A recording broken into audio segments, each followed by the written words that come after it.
toutes ces nations existeront sur la terre au moment que l'Antichrist sera tué par Jésus-Christ. Ils seront toutes sur la terre au temps de son avènement. Ceci est une chose incroyable pour chacun d'entre nous à comprendre. Cela nous dit que Jésus-Christ reviendra sur terre pendant le temps de ces nations. Quand j'ai vu cela, je me suis dit que si je veux prouver que ces nations existent aujourd'hui, alors je peux prouver que nous sommes dans l'ère de l'avènement de Jésus-Christ.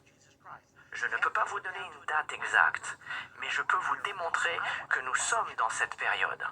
Maintenant, j'aimerais vous inviter à retourner dans les 8 premiers versets pour examiner chacune de ces bêtes afin de voir si elles sont reconnaissables en tant que nation sur Terre aujourd'hui. Je réalise que beaucoup de gens pensent « je sais déjà tout ça, le lion c'est la Babylone, l'ours c'est l'Empire perse et Médès, le léopard c'est la Grèce, le royaume à 10 cornes c'est Rome ». Ceci est l'explication la plus généralement acceptée de cette prophétie, et je l'ai acceptée moi aussi lorsque j'ai commencé à étudier les prophéties bibliques. Cependant, je suis allé au chapitre 8 et je me suis aperçu que dans ce chapitre, il y avait un combat entre un bélier et un bouc. Je me suis dit, qu'est-ce que c'est?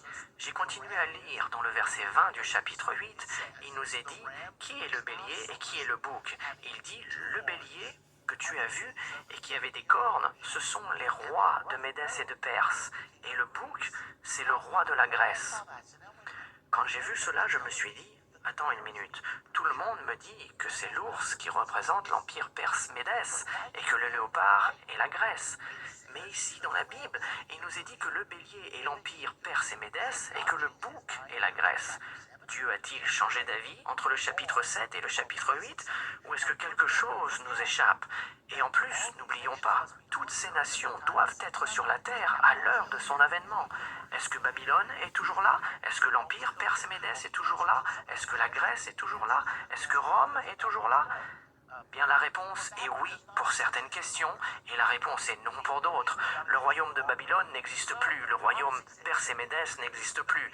Donc la prophétie dit que les bêtes dans Daniel 7 représentent des nations qui seront toutes sur la terre à l'heure de son avènement.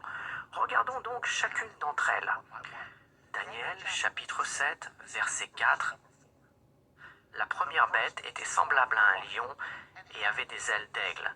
Je regardais jusqu'au moment où ses ailes furent arrachées. Il fut enlevé de terre et mis debout sur ses pieds comme un homme, et un cœur d'homme lui fut donné. Donc la première bête était comme un lion. Lorsque Dieu a choisi des symboles pour représenter des nations, il ne les a pas choisis aléatoirement. Il a choisi des symboles qui allaient avoir une signification à l'heure de l'accomplissement de la prophétie. Pouvez-vous croire qu'il y a actuellement une nation sur Terre aujourd'hui qui a pour emblème le lion? Si vous allez sur Wikipédia, à la page de la Grande-Bretagne, il nous est dit que le lion est le symbole de la Grande-Bretagne.